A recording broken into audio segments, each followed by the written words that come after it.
Are you such an expert in your holistic practice that you're scaring away the beginners who might want to work with you? Well, that's a big mistake, and I'm going to talk about that in today's video.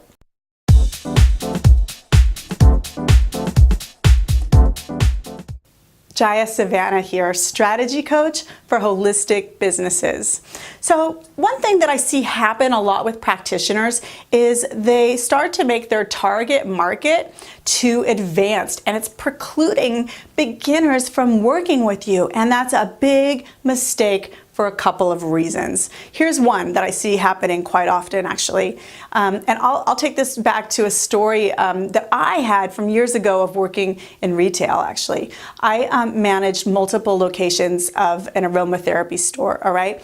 And I had two stores. One was in an area that was very alternative health conscious, okay, and progressive that way. And the other one was like in kind of a typical suburban mall kind of environment, okay, where anything related to alternative health was fringe.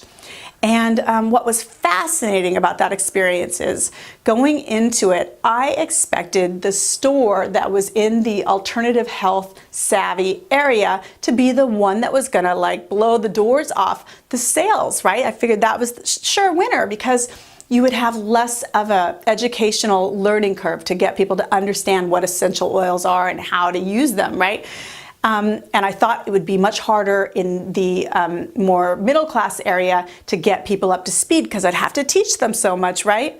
Well, guess what happened? The opposite of what I thought would happen is how it went down. So what I found in the area that was very health savvy is that people were not spending nearly as much money. In fact, it was kind of a bummer working there sometimes because a lot of the people that came in, they were just there to argue with me and feed their own ego. And aromatherapy business can kind of be like that, I'll tell you. I think sometimes people can be kind of nitpicky and very dogmatic, okay, about usage and so forth. And so I would have people coming in and they'd want to talk for hours. In fact, they would make it hard for me because they'd want to, bend my ear for hours and talk about semantics and usage and all of these, things.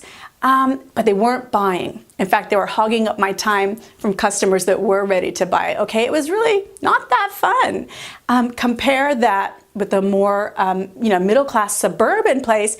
Man, people came in there and their wallets were open, their minds were open, and their wallets were open. I mean, it was like night and day. People wanted to learn. They were all excited about it because it was new to them. They bought all the books. They wanted the education. They wanted the products, right? And it was so much more fun. And I'll tell you what surprised me is we probably did about a third to 40% more sales in that other location, right? So that really taught me that, sometimes the more savvy customer, it's more exciting, maybe intellectually to talk with them, okay, because they understand what you're talking about.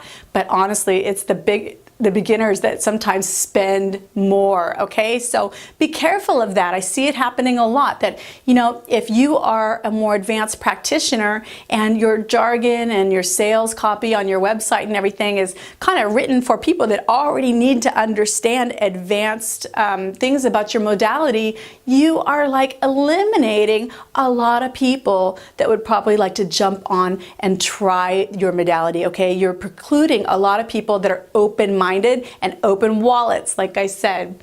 So definitely don't preclude the beginners and don't be the guru on the mountain who is all by himself or herself. Don't be elitist and feel that you are too good for your customers. I see that too. I want to mention it. In fact, specifically, I see some practitioners, they get a little bit elitist and they feel that they are above and beyond the common person, and that is a huge mistake. And you know why? Because people can sense that elitism and it's a real turnoff. All right, so come on back down to earth a little bit and try to translate what you do for a broader audience. Okay, if you can do that, you're actually going to help a lot more people and you're going to make more money too. So I hope you liked this video. If you would like more videos like this, please subscribe to my YouTube channel, or better yet, join my email list, okay? If you go to jayasavannah.com/VIP, you can join my email list. You'll get all my newest videos that way and some other inside things I don't share anywhere else. And I really hope to see your name there. So have a great day, and I'll see you soon.